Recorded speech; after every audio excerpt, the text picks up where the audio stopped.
Okay, everybody, buckle your seatbelts because the Michael Finkley Show has a brand new home. The Michael Finkley Show is now a part of the Greater Works Network on Roku TV. To watch, add the Greater Works Network channel to your Roku TV. Congratulations, Finkley! The movers and shakers of 2021. We have Stan Pearson II. All this is a part of mindset. Understanding diversity in a healthy manner, being an effective leader, understanding how to resolve conflict, all that stuff contributes to a powerful mindset. And Alan Simmons. So I just go in and get into corporate America and just be that guy. And I was honestly thinking about laying down everything that I've... Coming up. Just to make it. Just to make it. Just to make it. I've been working all my life just to make it. Just to make it. Just to make it. Howdy, welcome to the Michael Finkley Show. I'm Michael Finkley. Today is Wednesday, January 20th, 2021. You all were about to bring in a brand new president on today. So please keep our nation in prayer on today as we hope that God's will be done on today. Please keep praying. Don't stop. If you haven't already, please subscribe to our YouTube channel, Michael Finkley Show, and ring that bell for notification. We'll see an email saying new content's uploaded. Thank you so much to our subscribers, our viewers, our future subscribers, our future viewers. You're watching the Michael Finkley Show. We're here to inform, educate, and inspire you. We'll bring you shows that you need to hear and that you want to hear as well. Thank you so much for watching. And so today I am rocking this cool shirt. It says HBCU grad. It says grad at the bottom. And on the back, it says Harris 20. Very cool shirt. And so I am a proud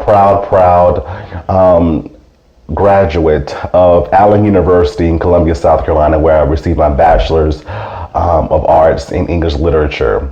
And it was a true eye-opener for me as a first-generation college student. I went there with the ideal of gaining a degree, but I never knew walking on that campus that I would have gained so much more. My eyes were open, definitely open to the prospect of Black folks doing well for themselves, having these fancy cars and all these degrees, prestige, but also having a career. I tell you, it changed my life and it made me the person I am today. And persons are even saying to this day, do HBCUs still matter?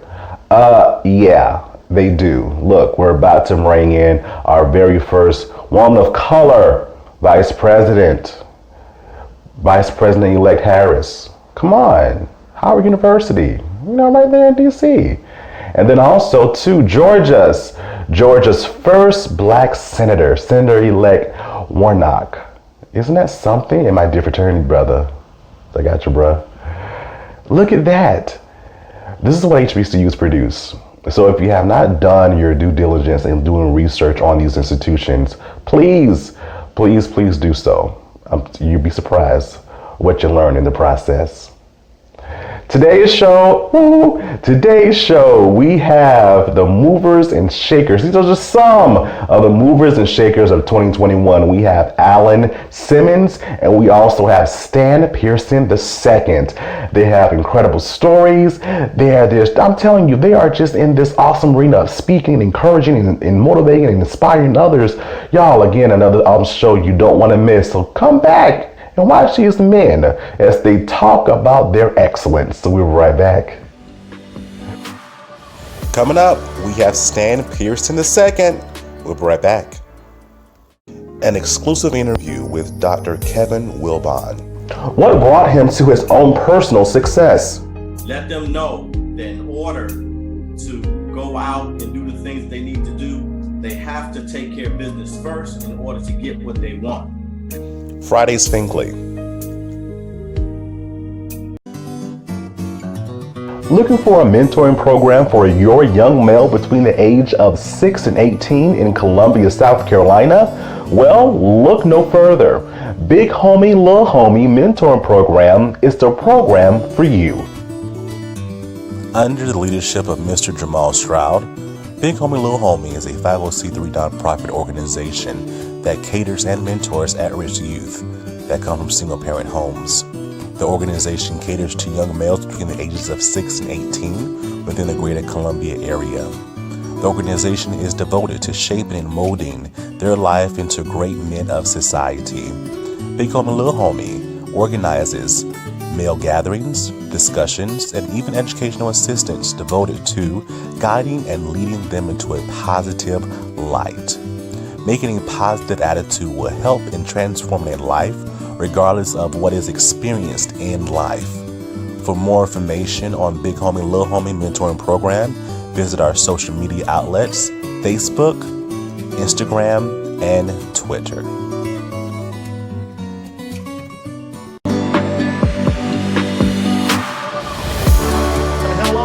Welcome back to the Michael Finkley Show. Y'all, again, we are still celebrating season 2 with some amazing individuals with some amazing stories to inform, educate, and inspire you. And here's another one.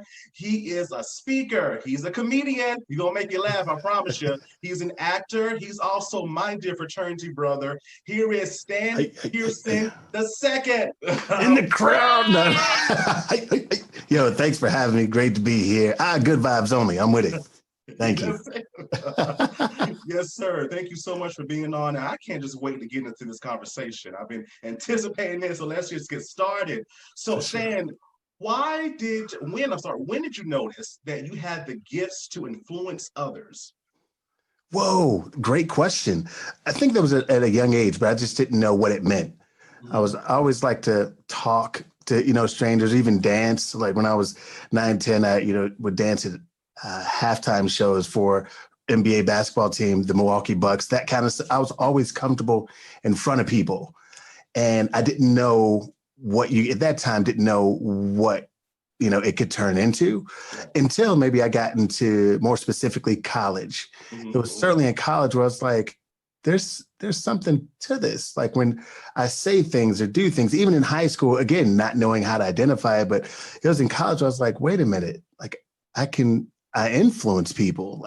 I'm able to move people in a way. And that was the very beginning of me realizing that, let's say, words and presence have power. Even seeing my parents, my dad specifically, like, again, sometimes you just see people move and you feel a certain way, you feel like you have to kind of, pull your shoulders back or, be more present and then recognize like, oh, that's okay.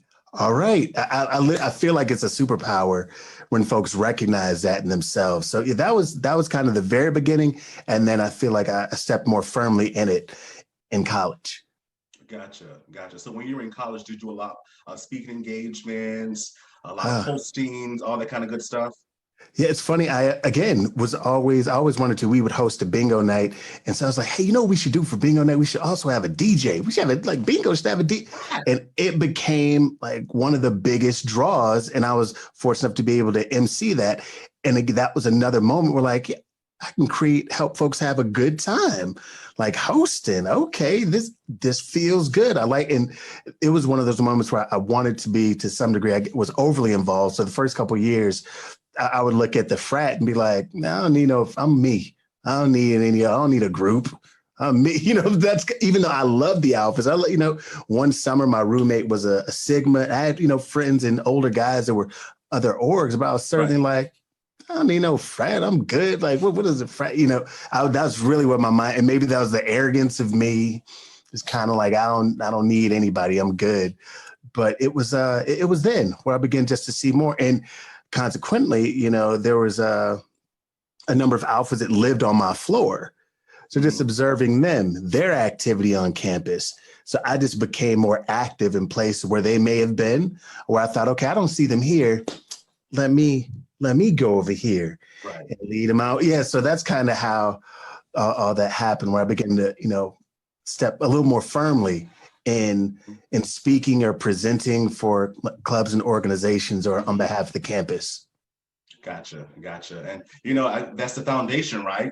That's the foundation of where it all started for you. And so you moved on, you graduated, you started working in higher education yourself. So within your roles within higher education with your 9 to 5, how did that prepare you with your full-time career as of today? And what did you learn in that time frame about yourself?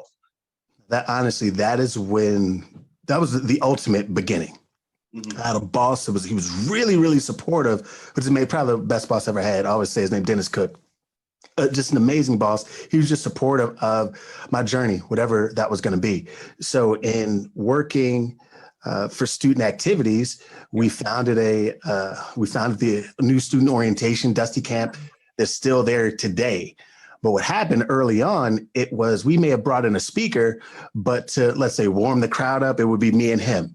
And then it would just be me. Okay, so you got here 400 or 500 students. Good luck. We're gonna need you for about an hour up here. So that's when it was like, all right, my feet were really in it. And then, speaking on behalf for media for, the school, being able to present to media for them and advising clubs and organizations. So briefly presenting to clubs and organizations and then sitting down and observing.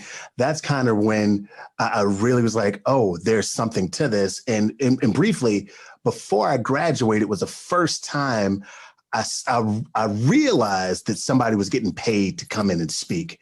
There was a dude that was speaking. I'm glad I don't remember his name because I wouldn't want to not try to not say it. But I was like, I'm better than this dude. Like this. And I asked my advisor, I'm like, how much did you all pay? You paid? This the guy we paid?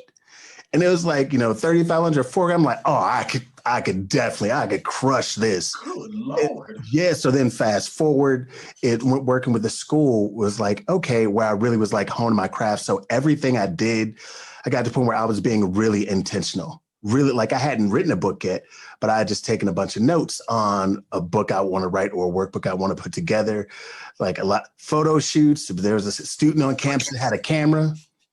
They did my first photo shoot, my first flyer, all like leverage where you are right now. Anybody listening, anybody watching, leverage where you are right now because they are leveraging you.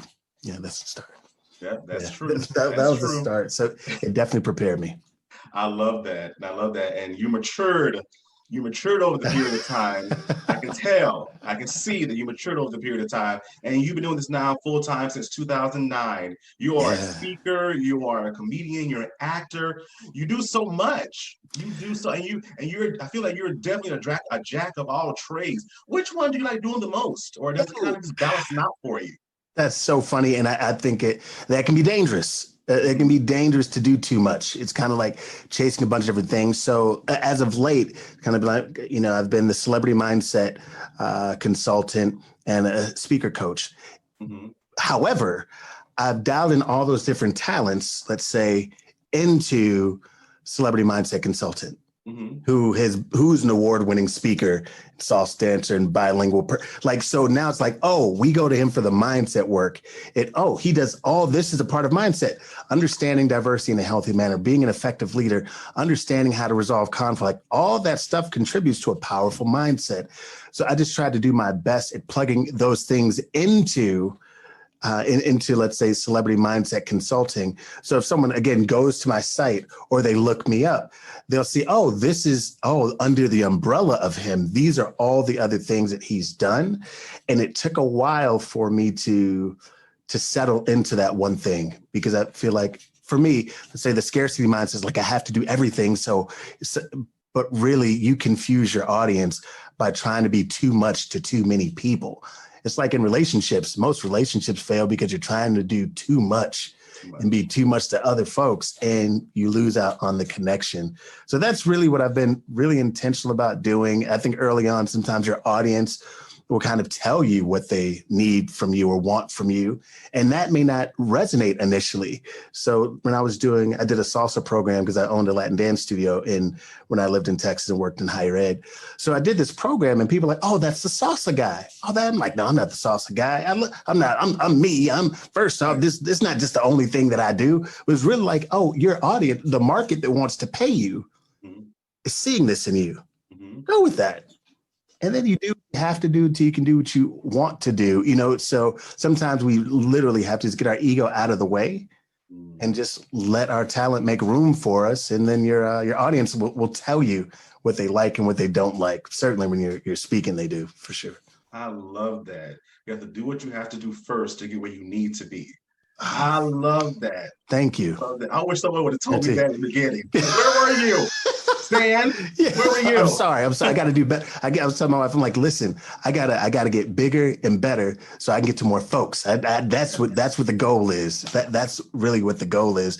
I think that's a pressure for a lot of folks. They feel like they have to move fast, or they feel like they have to. Again, people are talking about making six figures and jumping and being full time and talking from this very high level place without full context. Like, give context. I was listening to this interview. I was on Clubhouse. I don't know if you're familiar with the app. Yes. But yeah, so a number of folks like, hey, all right, you need a studio in your house. I'm like, yo, if I'm just getting started and I hear someone talking about I need a studio in my house, what?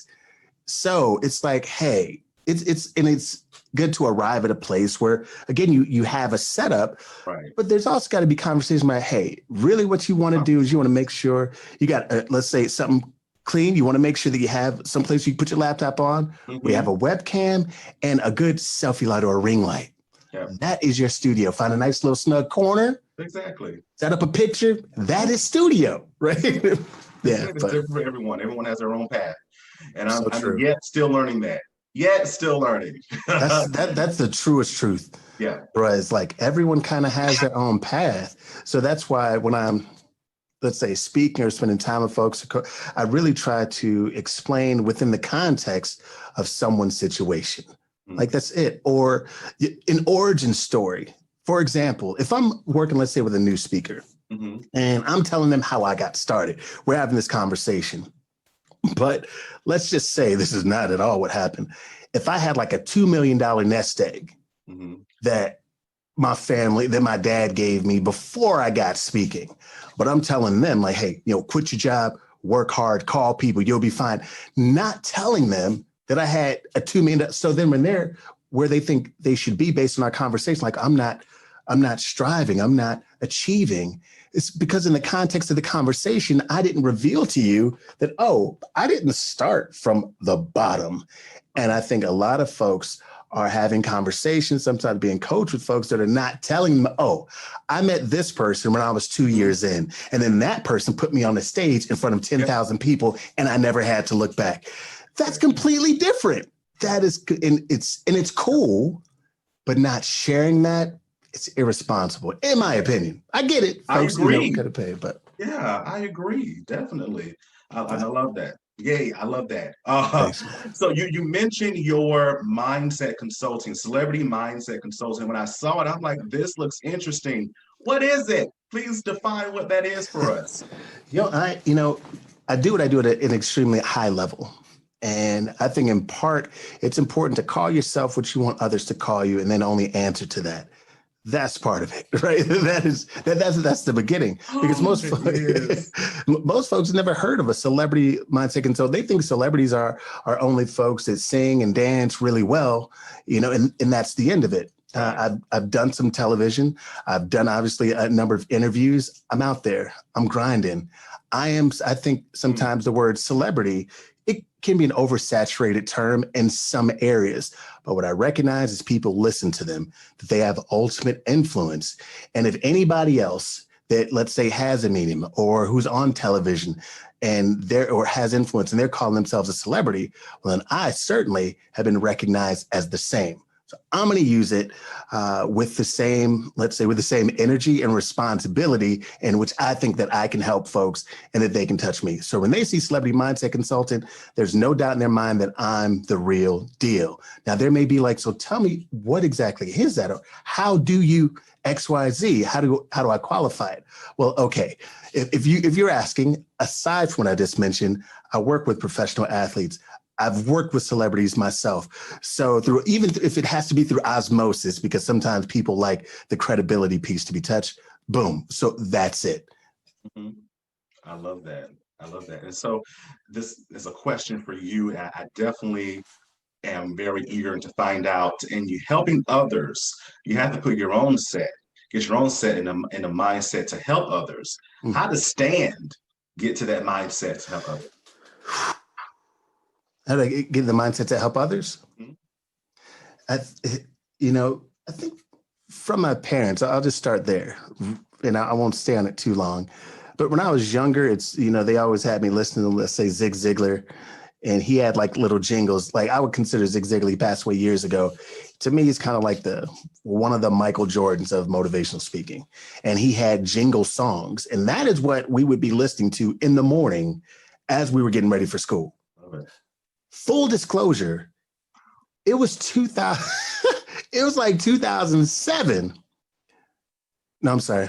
It was 2000 and yeah, my bad. Yeah, it was like 2007 before I even knew who T.I. was by name. I was well into college before I knew of a Nas Jay-Z beef and had any song, I knew any songs about them. So it's like I played that kind of catch up. I say all that to say that in the beginning, my parents were super intentional about how I was being wired up here. Let's say from a mental DNA standpoint, or a mental emotional DNA standpoint, and a motivational standpoint. Mm-hmm. So then as I got older, like I realized how much that helped me. And even in the darkest moments that I've had, not being, seen as Black enough by some of my Black friends, being too Black for my white friends. Y cuando aprendí español, like when I learned Spanish, just that whole figuring myself out. But I realized that, there's like, when I help others, I also get to help me. And my parents always say, like, son, they were like, son, we're not going to live forever. And I'm like, yes, you are. You're one of the X-Men. You know what I'm saying? Like, that's what we talk about. And they say, whatever we know, we want to give to you. Yeah. And we want you to use it. And I take that personally. I take that to heart. So that means whatever I know, I'm going to try and share it as best I can to others, so we can kind of create this world we say we want to live in. It's not always easy, right? But just trying to do a better job at that. That's ultimately where, part of the drive comes to just wanting to help other people. I like more smiles, more, I love it. And it's, I work on that daily. I'm very imperfect, but I just work on that daily because it just feels better than the other stuff. Mm-hmm. Feels better than the other stuff. Yeah. That's good. That is awesome. And like I said, you're doing an amazing job. You do so much to help others, and not only help others, I know that you are growing and improving yourself as well. So what does Stan want the world to remember him of?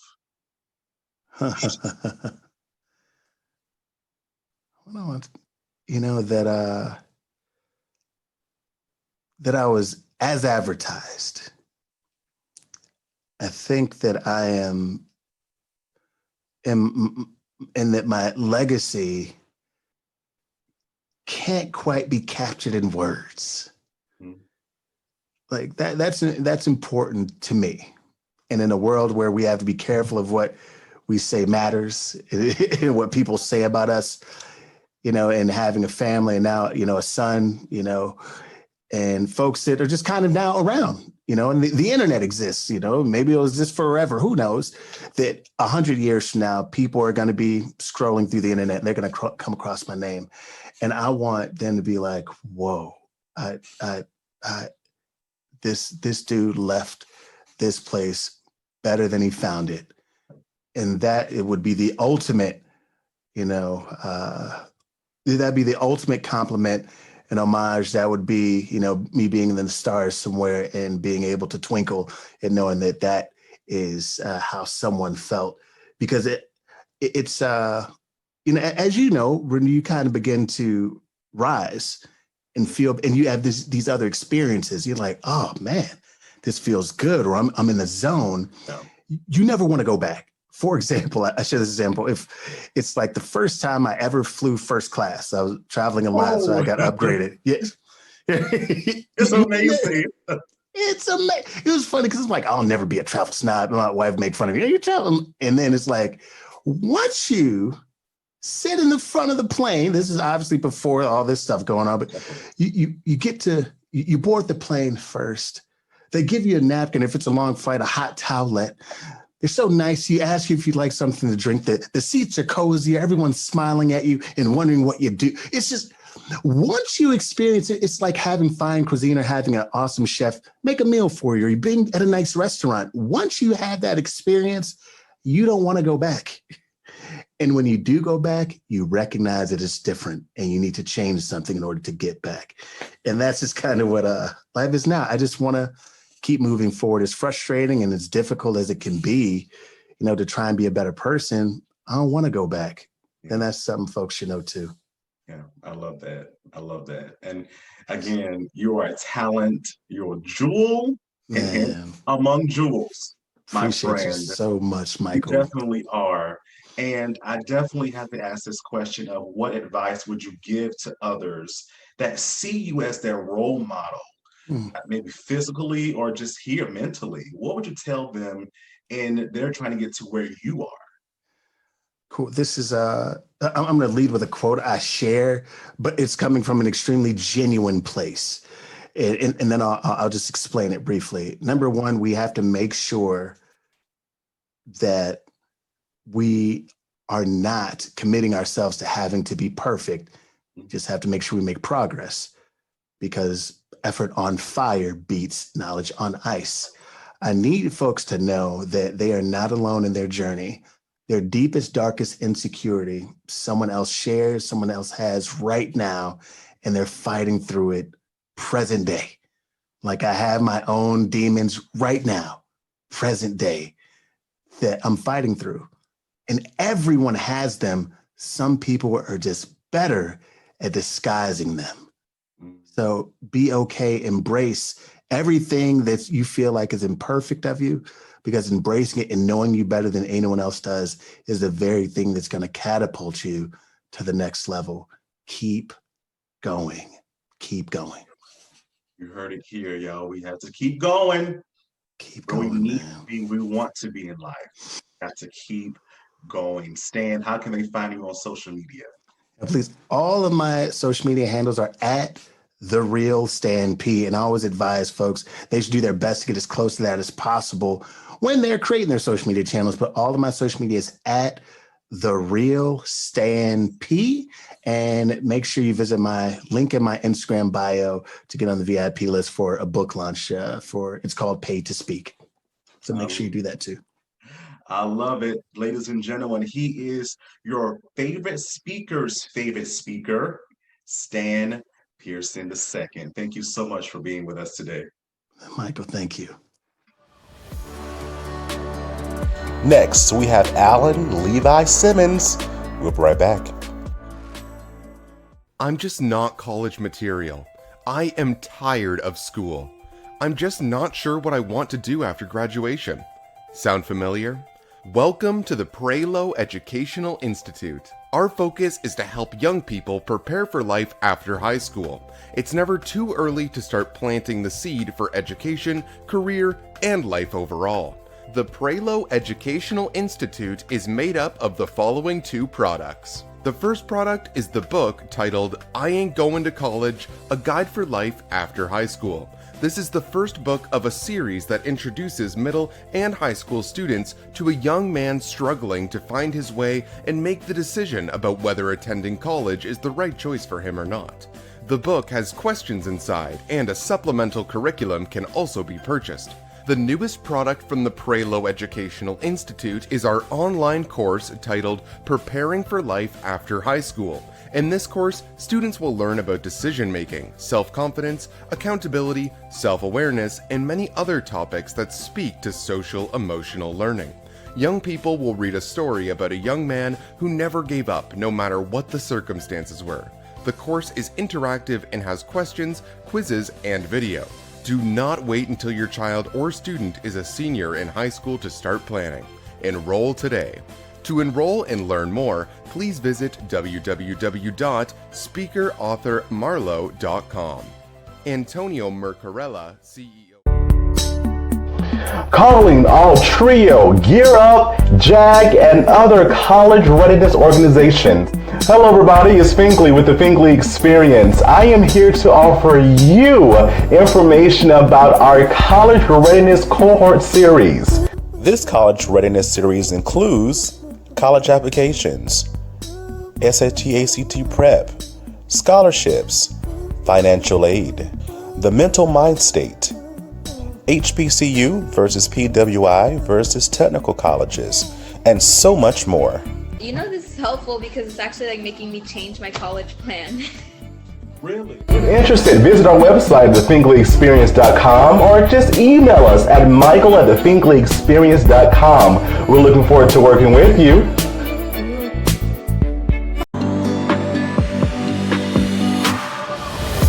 Back to the Michael Finkley Show. Y'all, again, we have another amazing individual with us today on the Michael Finkley Show. Y'all, he's a speaker, he's an author, he's a veteran, and he has a lot of other titles that he's going to talk about as we interview him. But he's a true definition of a man that walks in purpose on purpose. Here is Alan Simmons. Alan, how are you? What up, Michael? Thank you for bringing me on your show. It's such a privilege and pleasure to be here today. Thank you so much. Oh, you're very welcome. As I begin this whole ministry in this awesome new field of podcasting and communication, your platform was one of the first that came about to me when I was doing my research. And I was like, I have to get in contact with him. I have to do it. There is no reason why we should not be talking. So I'm glad that we're talking today. Thank you so much. I appreciate that. I'm really glad to be on the other side. Like we were saying earlier, it's awkward, but I'm really glad to be on this side, you know, so it's really good to be on this side of the camera. Exactly. We need to switch sometimes. We need to switch sometimes. So you're going to be on my show down the road. Okay, y'all heard that right. Yeah, I heard that. Okay. I got that. I'm just saying, you heard. I got receipts. So, Alan, you're from Summerville, South Carolina. So, what are some of the resources that you're most proud of yourself that you gained from that point of your life? Man, I think the number one resource is determination from Summerville, South Carolina, because, you know, as an African-American male, you know, that area is enriched with, you know, slavery, African-American slavery. And that place is also enriched with racism, but it is also enriched with a lot of athletics. And, you know, my father raised me up in athletics. So I wrestled, ran track, played football. I did everything, and it taught me how to be determined. So I feel like Summerville, every aspect of it gave me determination. Yeah, definitely. And we need that in life, right? To keep us going, even when we want to slow down in life, right? We have to just continue to go on and press our way forward, because we know there's a bigger picture at the end of that tunnel that we're sometimes in, right? Yeah.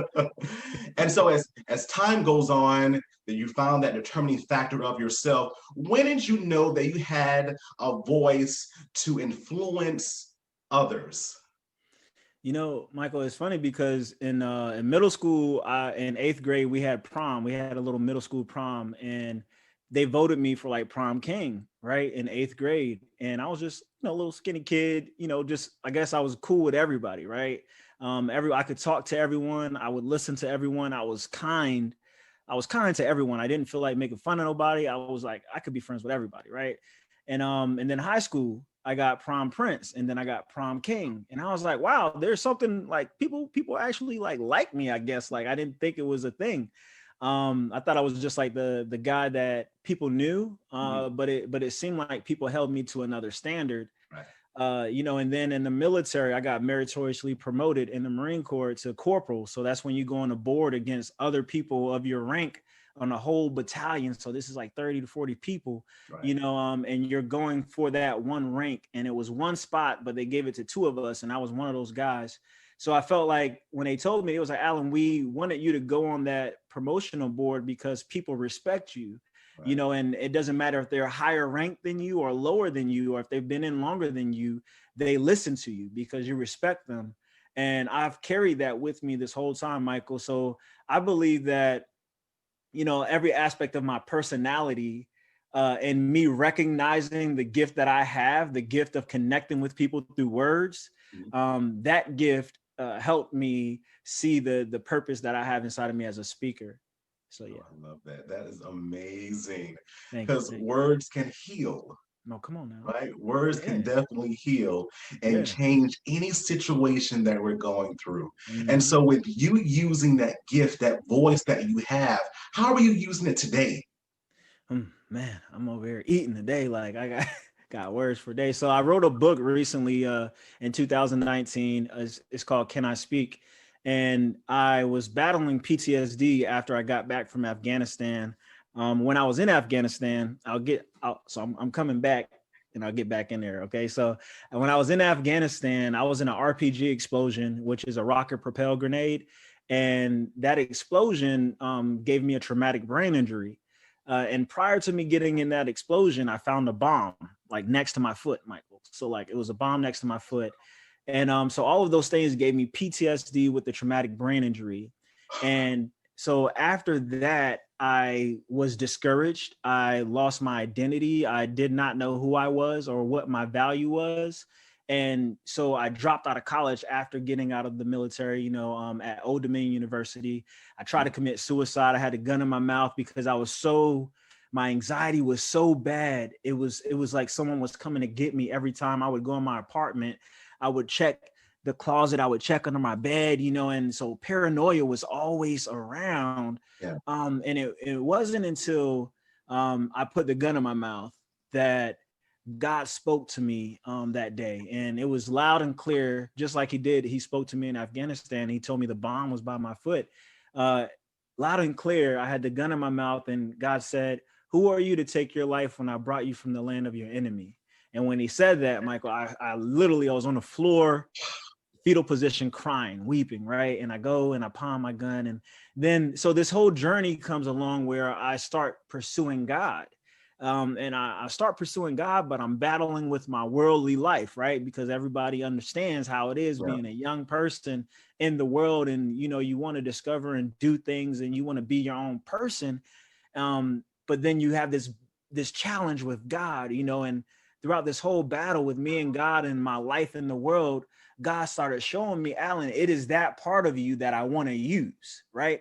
It is the part that everybody likes that I want to use. I want to be in your personality. So when people meet you, they meet me, right? So when people meet you who are going through PTSD or who are feeling suicidal, who are feeling depressed, they meet me. So that gets me to where I am today. After experiencing that purpose, right? I saw that, okay, I had to go through the trials and tribulations, and now I'm being birthed into my purpose, which is speaking, which I was already doing. I was talking to people. I was talking to everybody, right? But now God has given me purpose in my pain, and I'm able to use the testimony to help other people throughout their lives. So I have networking events called Brunch and Ties with Brunch and Hills, where I help professionals find their purpose while also uncovering and discovering the wounds that they may have from their past. I help PTSD veterans through Reboot Combat Recovery. I also, I do a lot. I also have the Purpose Pod podcast where I interviewed 30 people in 30 days in March 21st. I interviewed 30 people in 30 days, professionals finding out their purpose, just like what you're doing, and then I ended up doing 68 episodes last year from March to December. So I'm using my platform now as a motivational speaker. I traveled to different schools in Charleston. I went to the Bowles Middle School. I went to elementary schools, and I go out there and I talk to the young kids and middle school kids and high school kids. And I tell them immediately about my pain. I tell them immediately about my scars, what I went through, about how I lost my identity, how I continued to fail classes and I thought I was stupid, how I dropped out of school from engineering and I went back just to prove to myself that I could do it. And that's why 2 days ago, I just graduated with my engineering degree. So that's where I am right now, Michael. I had to tell you all of that in a nutshell together. That is amazing. That is amazing. I want to say thank you for your service. Thank you. Thank you so much for your service. And something that really stood out to me as you were speaking, you said you found purpose in your pain. Right. Purpose in your pain. Sometimes we have to be at the bottom at times Come on. for him to reach way down to pick us up, to Come say, on. hey, you're here for a reason. You're here For a reason. And here it is. You Mhm. found it. Yep. You found it just in time. Right. You found it. And we're so glad that you did, because you are Thank sharing that voice, that testimony to others that people need, especially in a time like this, Alan. Right. Especially in a time like this. So I thank you for not pulling the trigger. I thank you for standing on the ground that you're standing on. I thank you for your words. I thank you for your encouragement, because again, someone in the same situation as you were in needs to hear that. Yeah. So I thank you. I thank you. I thank you. Thank you so much. Thank you. Thank you.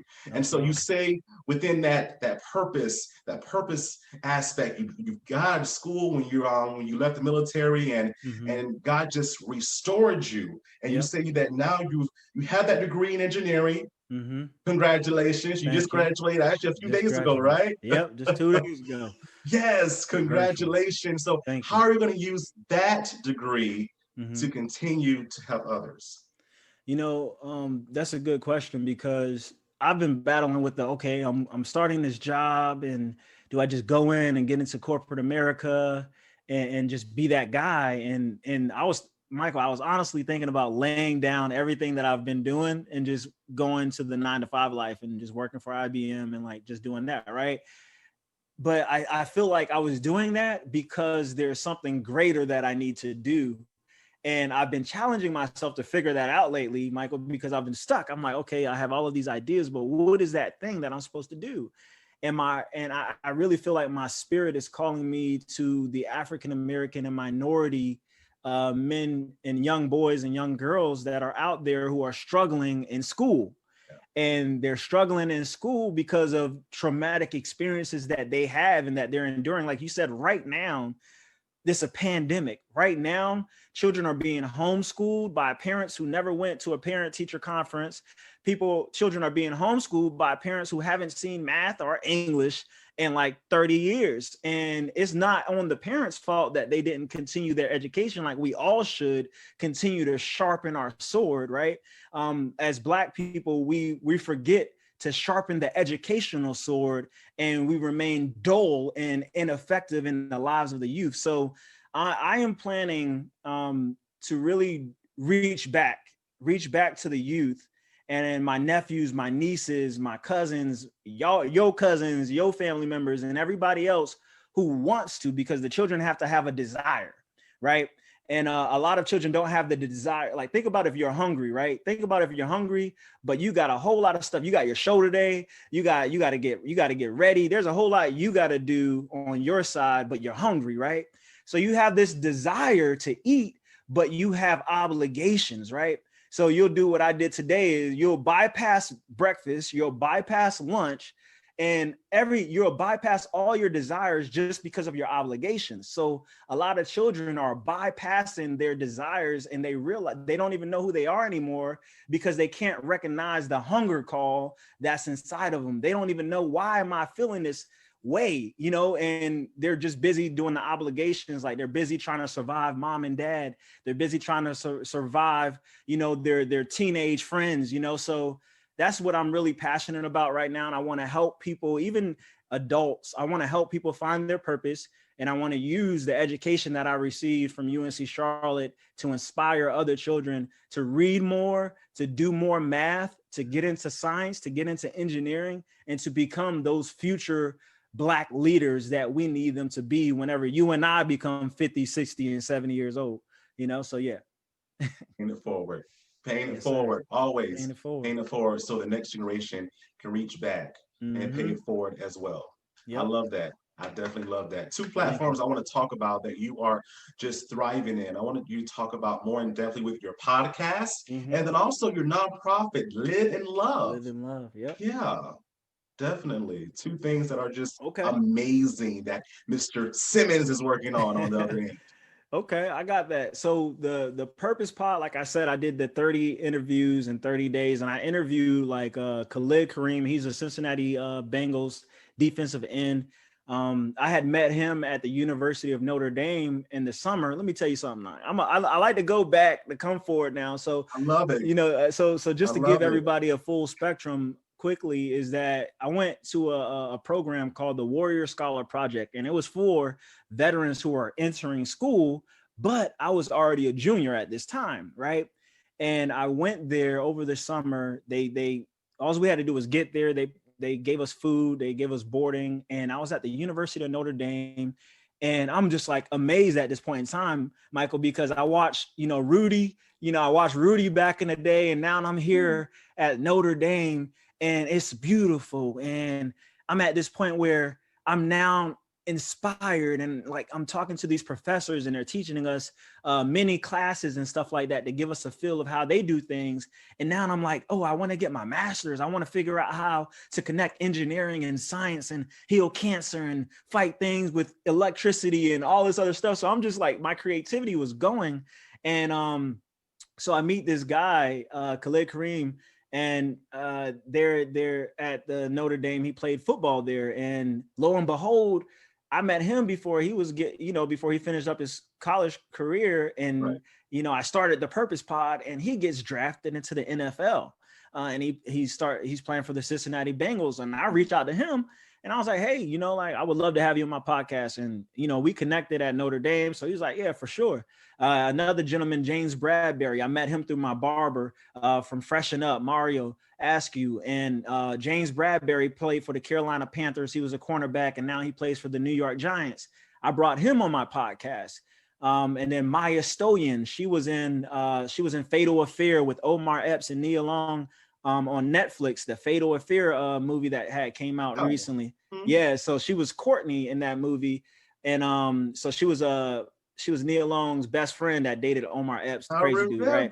Yeah, Yes. so I saw that, and I was like, I don't want to interview Omar. I don't want to interview Nia Long. I want to interview her, right? Mhm. Maya Stoyan. And I reached out to her on Instagram. Mhm. And I'm all about networking, bro. I'm all about That's it. movement. I reached That's it. out. I believe that God will be with your words when you send them out for whoever it is purposeful for you to connect with. Like me and you right now, we're Mhm. purposely connected. And I reached out to her. So that's how I did my podcast at that point in time. I'm reaching out to different people. I wanted to reach at those people because I felt that their stories still needed to be shared in a way where I wasn't like, oh my God, James Bradbury, Right. Maya Stoyan. I was just like, hey, Maya, like, tell me about, and we would talk, and it was so genuine. So I started interviewing from pastors to kidpreneurs to mompreneurs to poets to authors to singers and rappers. I had all different varieties of people. I had racial discussions on my podcast, and the Purpose Pod was purposely built to launch people into their purpose by reflecting and talking about other people's purposes. If I tell you, Michael, how I started the podcast and how I did things, now you may have an idea that can help shape your purpose, So that's why I started the Purpose Pod. And right now I'm taking a little break because of the transitions. Like I said, I'm moving today and then the next day, I have all of this change happening. So I was like, you know what, let me sit the podcast down, which was really hard for me. I know. I'm a busybody, So I had to sit it down, and I'm probably pick back up in February. But jumping into Live and Love, I wanted to do something. That's what I wanted to do when I moved here to Charlotte. I moved here with a ministry. I was like, man, I want to do my own thing, right? Yeah. And I realized that there was a lot of nonprofits in Charlotte, but then there was all these homeless people uptown. And I'm like, dude, there's all these homeless people uptown. There's people out here begging for food, begging for money. There's kids out here with PTSD. Like, who is really caring about them? And I feel like, certain people just sign up for the job just to be like, all right, we're taking care of these people. They're all right. But me, on the other hand, brother, I'm passionate. Like, I love people. Like, if you were hungry and you came to me and you was like, Alan, like, off the record, like, I'm broke, bro, and I just need some food, I'd be like, bro, okay, let's talk. Let's get that food. Let's have a conversation. Let's get your spirit up, because I'm more concerned about the soul of the person versus just the materialistic things, how they look, what they smell like. So Live and Love, man, that was the message to the world, that I wanted the world to understand that no matter who you are, where you come from, what trials you've been through, if you live in love, all things are possible. You know, all things are possible. Anything is possible when you live with love in your heart. When you can look at the person that walks through the door and they're wearing a Trump shirt and you're wearing a Black Lives Matter shirt, and you say, you know what, I love that person. Not on no fake stuff, but I love that person because God made him in his image and likeness. You know, God made her in her image and likeness, despite what they do, where they're from, what their orientations are. God made them. And the moment I realized that, that's when I found gold. And when I say I didn't make a lot of money, I didn't make any money. And every money I made was for a purpose. It was like people needed utilities paid. I was like on Facebook, hey, I'm raising money to help people pay their bills, and they got their money, right? So but the value was love, Michael. When I can do something in love, it does me more good than them, really, you know? So Live in Love has been helping kids with, trauma experiences. I've talked to kids, man, who were raped by their uncle, raped by granddaddy, you know, mama didn't believe them. A young man saw his mother on the couch, overdosed. You know, another time his dad got killed right in front of him. Then his little brother got killed in front of him. So you got people with these real life traumas, and they don't got time for cookie cutting.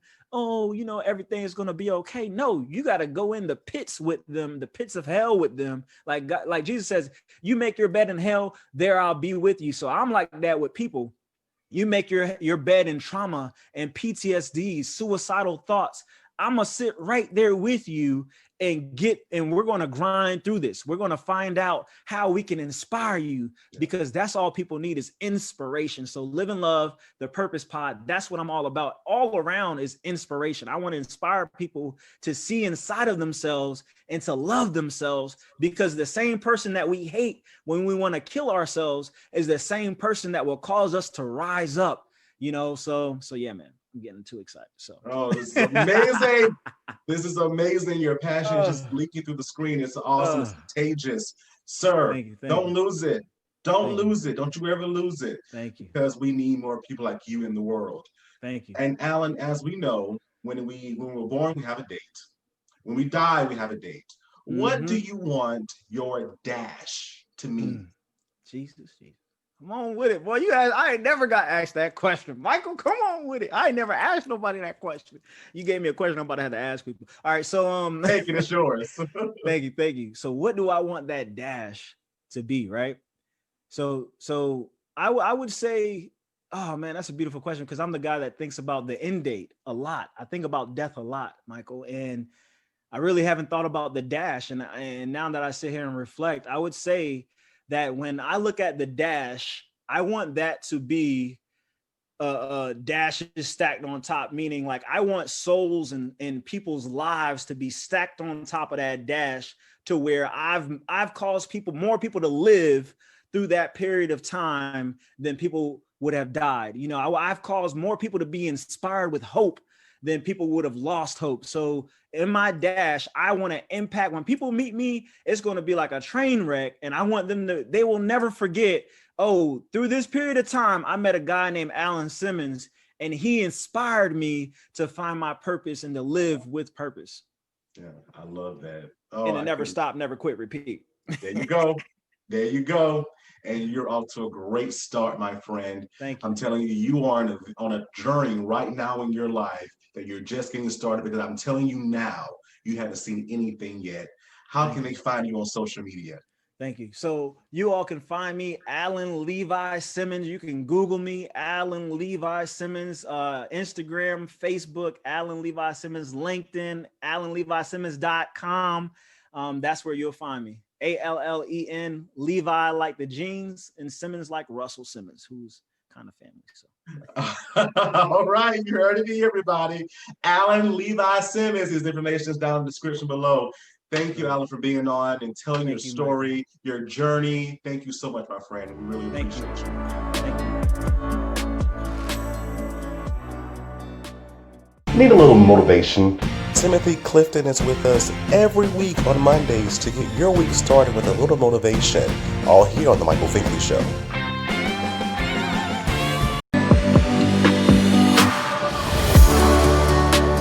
Welcome back. So what it is today is Wednesday and we're honoring kids that rock. I wonder who we're honoring today. Today we're honoring the Stroud brothers, 2-year-old Grayson and 1-year-old Carson. The Stroud brothers are adventurous, smart, and loving. They love the outdoors, they love playtime, learning time, and eating pizza and chicken nuggets. Stroud brothers, you rock!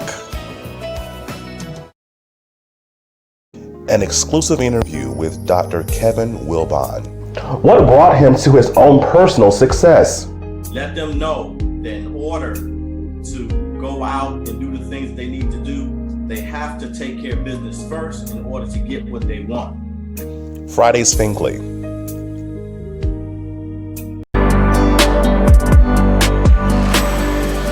Everybody, welcome back. I hope that you learned something from this show today. Thank you so much to our guest, Alan Simmons, Stan Pearson II. Again, these are some of the movers and shakers of this time in 2021. Thank you. And your stories are just so inspirational. They're motivational. And so if you need that inch to get you going to the next day, I hope that you got it here from the Michael Finkley Show. Thank you so much for being on. And also the kids that rock. Oh my gosh, my boys, Grayson, Carson. Oh my gosh, I'm seeing how they're growing up into awesome men and it's owed to their parents. Jamal and Brittany, thank you so much for all that you do. Y'all rock. Y'all rock. Keep rocking, bros. Keep rocking. If you have not already, again, please subscribe to our YouTube channel, The Michael Finkley Show, and ring that bell for notification. And also, please encourage others to watch us as well. You can find us on Spotify and also on the Apple Podcast as well. And please visit our website at themichaelfinkley.com. Y'all, thank you so much for watching. And y'all, we have a very exclusive interview on this Friday with Dr. Kevin Wilbon. It's another show you don't want to miss. We'll see you on Friday.